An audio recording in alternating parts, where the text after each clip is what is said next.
ஜோதிட நேயர்கள் அனைவருக்கும் வணக்கம். அனைவருக்கும் இனிய தமிழ் புத்தாண்டு வாழ்த்துக்கள்.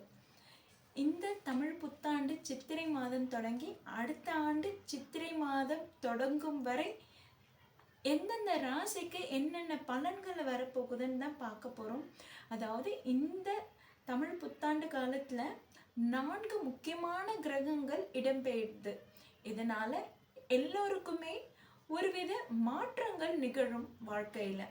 அதாவது முக்கியமான கிரகங்களான சனி, குரு, ராகு, கேது 4மே இந்த காலகட்டத்தில் தன்னுடைய இடத்துலேருந்து மாறி இருக்கு.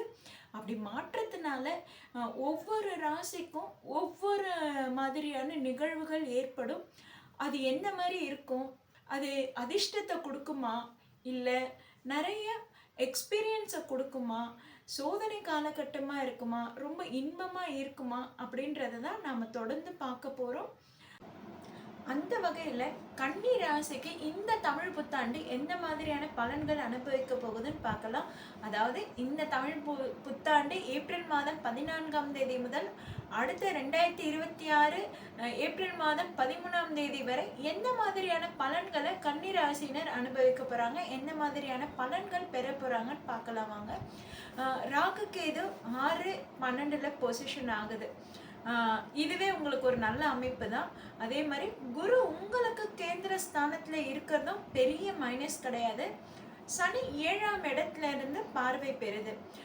சனி பொதுவாகவே பாவ கிரகமாக இருந்தாலும் உங்களுக்கு யோக கிரகமாக இருக்கிறதுனால அதுவும் பெரிய பாதிப்பு இருக்காது தான். இதனால உங்களுக்கு இந்த ஆண்டு 50-50 தான் சொல்லணும். அதாவது என்னன்னா, உங்களுக்கு தடை ஏற்பட தான் செய்யும். பட் கன்சிஸ்டன்சியாக நீங்கள் ஒர்க் பண்ணுறீங்க, திரும்ப முயற்சி எடுக்கிறீங்கன்னா அந்த முயற்சி உங்களுக்கு சக்ஸஸ் ஆகும். குழந்தைக்காக காத்துட்ருக்கீங்கன்னா உங்களுக்கு இந்த ஆண்டு காலம் கண்டிப்பாக குழந்தை பாக்கியம் இருக்குது. ட்ரீட்மெண்ட் மூலமாக குழந்தை பெற்றுக்கணுன்றவங்களுக்கு கண்டிப்பாக இந்த காலகட்டம் பேர் உதவியாக இருக்கும். தாராளமாக இந்த காலகட்டத்தில் ட்ரீட்மெண்ட் எடுத்துக்கோங்க. அடுத்ததான் நாம் வெளிநாட்டு படிப்பு வேலை வாய்ப்புக்கு காத்துட்டு இருக்கவங்களுக்குலாம் எப்படி இருக்கும்னா, இவங்களும் முயற்சி எடுக்கணும். முக்கியமாக பார்த்தீங்கன்னா, நீங்கள் அதிக முயற்சி எடுக்கிறதோட அதிக செலவுகள் பண்ணி தான் நீங்கள் வெளிநாட்டுக்கு போகிற மாதிரி இருக்கும். அதாவது எனக்கு வெளிநாட்டில் வேலை கிடைச்சிச்சு, நான் போய் செட்டில் ஆக போகிறேன், வெளிநாட்டில் எனக்கு நான் போய் படிக்க போகிறேன், எனக்கு மெரிட்டில் கிடைச்சிருக்கு அப்படின்ற எந்த இதுவும் இருக்காது. நீங்களாம் செலவு பண்ணி அதிக முயற்சி எடுத்து போகும்போது சின்ன சின்ன தடங்கள் ஏற்பட்டு உங்களுக்கு அமையுமே கண்டு ஈஸியாக அமைஞ்சிடாது. ஓகேங்களா? புதுசாக வேலை தேடுறவங்களுக்கு இந்த காலகட்டம் ரொம்ப நல்லா இருக்குது. புதுசாக வேலை தேடுறவங்களுக்கு கிடைச்சிடும். ஏற்கனவே வேலையில் இருக்கவங்க வேலையில் பிரச்சனையாக இருக்குப்பா, வேலை எனக்கு செட் ஆகிற மாதிரி தெரியல, ராகு வேறு அந்த இடத்துல உட்காந்துருக்காரு, அவர் ஒரு குழப்பத்தை ஏற்படுத்துவார். வேலையை செய்கிற இடத்துல பார்த்திங்கன்னா ஒரு குழப்பம் ஏற்படும். அந்த குழப்பத்தினால நமக்கு வேலை செய்கிற இடத்துல இன்ட்ரெஸ்ட் இருக்காது. வேலை செய்கிறவங்க கூட ஒரு சின்ன மிஸ் அண்டர்ஸ்டாண்டிங் ஏற்படும். அதாவது பார்த்திங்கன்னா கண்டக சனியாக வருது உங்களுக்கு. 7ஆம் இடத்துல கண்டக சனியா வர்றதுனால கூட இருக்கிறவங்களோட கருத்து வேறுபாடு ரொம்பவே அதிகமா இருக்கும். இது முக்கியமா காதல் ரிலேஷன்ஷிப்ல இருக்கவங்களுக்கு பிரிவு ஏற்படாம பார்த்துக்கோங்க. டிஸ்கஷன் பண்ற வரைக்கும் ஓகே, அது டிஸ்கஷன் 5 மினிட்ஸ்க்கு மேலே போச்சுன்னா கண்டிப்பாக ஆர்கியூமெண்ட்ஸில் போய் முடிக்கும். ஸோ உங்கள் டிஸ்கஷனோட டைம் லிமிட்டை குறைச்சிக்கோங்க. ஆர்கியூமெண்ட்ஸ் வராமல் பார்த்துக்கோங்க. ஆர்கியூமெண்ட்ஸ் வந்தாலும் நீங்கள் விட்டு கொடுத்து போகிறது ரொம்பவே உங்களுக்கு நல்லது. இல்லைன்னா லவ் அண்ட் ரிலேஷன்ஷிப்பில் பிரேக்கப் வர்றதுக்கும் சான்ஸ் அதிகமாகவே இருக்குது. அதே மாதிரி குடும்பத்துலேயும் சரி, அந்நியோரோட தலையீடு அதிகமாகவே இருக்குன்னு தான் சொல்லும். குடும்பத்தில் நீங்கள் சொல்கிறது ஒய்ஃப் கேட்கல, ஒய்ஃப் சொல்கிறது ஹஸ்பண்ட் கேட்க மாட்டாங்கன்ற பிரச்சனை கன்னி ராசினர் இந்த வருஷம் ரொம்பவே அதிகமாக ஃபேஸ் பண்ணுவீங்க. நீங்கள் ஒன்று சொல்கிறதா இருக்கும், அவங்க ஒன்று செய்கிறதா இருக்கும்.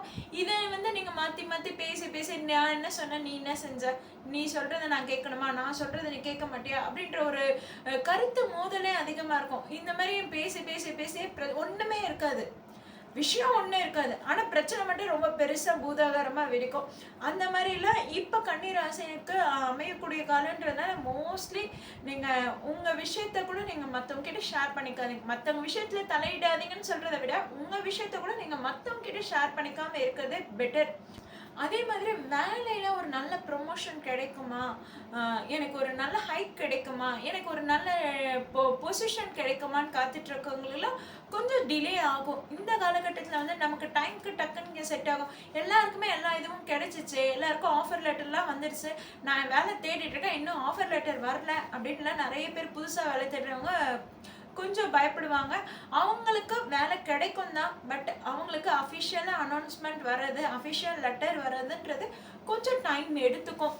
வேலை செய்கிற இடத்துல ப்ரொமோஷனுக்காக காத்துட்டு இருக்கவங்களுக்கும் பார்த்திங்கன்னா இந்த காலகட்டத்தில் அவங்களுக்கு கொஞ்சம் ஸ்லோவாக டைம் எடுக்கும்.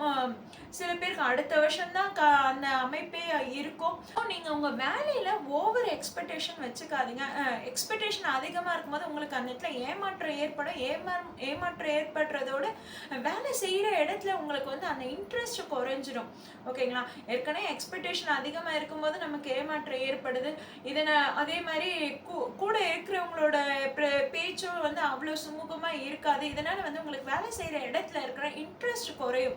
இன்னும் நம்ம வேலை செய்யணுமா, வேலை செஞ்சுதான் ஆகணுமா, நம்ம பேசாம லீவ் எடுத்துக்கலாமா அப்படின்ற ஒரு திங்கிங்லேயே தான் நீங்கள் இருப்பீங்க. மோஸ்ட்லி லீவ் எடுத்துடலாம், லீவ் எடுத்து நம்ம ஃப்ரீயாக வீட்டில் இருந்துக்கலாம் அப்படின்னு நினைப்பீங்க. அங்கே இருக்க பிரச்சனைக்கு நீங்கள் வந்து லீவ் போட்டு வீட்டில் இருக்கலாம்னு நினைப்பீங்க. ஆனால் வீட்டில் புதுசாக ஒரு பிரச்சனை ஆரம்பிக்கும்.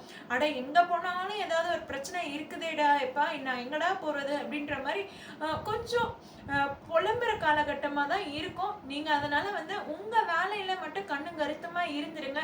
வீட்டுக்கு போனாலும் சரி, வேலைக்கு போனாலும் சரி, உங்களோட வேலையே நீங்கள் வந்து ஸ்கிப் பண்ணிடாமல் செஞ்சுட்டு முடிச்சுட்டு வந்துடுங்க. அதே மாதிரி தொழில் செய்கிறவங்களுக்கு வந்து பார்த்திங்கன்னா இந்த காலகட்டம் இன்வெஸ்ட்மெண்ட்டு கொஞ்சம் அதிகமாக இருக்கும். அதாவது தொழிலுக்காக சில பேர் வந்து கடன் வாங்குகிற சூழ்நிலை உண்டாகும். அந்த கடன்ன்றதை நீங்கள் கடன் வாங்குறீங்கன்னா பார்ட்னர்ஷிப் போடாமல் பாருங்கள். இந்த காலகட்டத்தில் உங்களுக்கு பார்ட்னர்ஷிப்புன்றது அவ்வளோவா ரெக்கமெண்ட் பண்ண மாட்டேன்.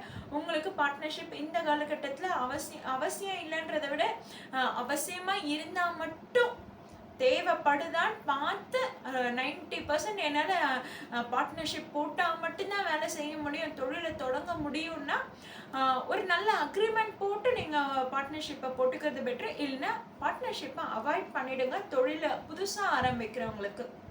அடுத்ததான் காதல் ரிலேஷன்ஷிப்பில் இருக்கிறேன்ப்பா, எனக்கு எப்படி இருக்கும் அப்படின்னு கேட்குறீங்கன்னா, நீங்கள் வந்து எங்களுக்கு எந்த பிரச்சனையும் வராமல் இருக்கணும். ஃபர்ஸ்ட் திங் வராது.